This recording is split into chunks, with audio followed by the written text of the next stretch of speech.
Kapag bumalik siya, huwag mo nang tatanggapin. Kapag nagpakita siya, huwag mo nang papansinin. Kapag sinabi niyang mahal ka pa niya, huwag kang maniniwala. Isipin mo yung mga araw na baksak yung sarili mo. Yung anxiety at depression na iniwan niya sa'yo.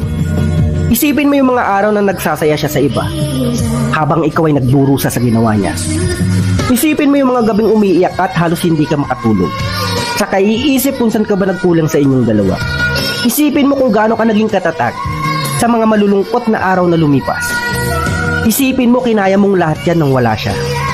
Kaya kung babalik man siya, huwag mo nang tatanggapin pa. Huwag mong hahayaan na maging option ka niya, na maging best choice ka niya kapag no choice na siya. You don't deserve that.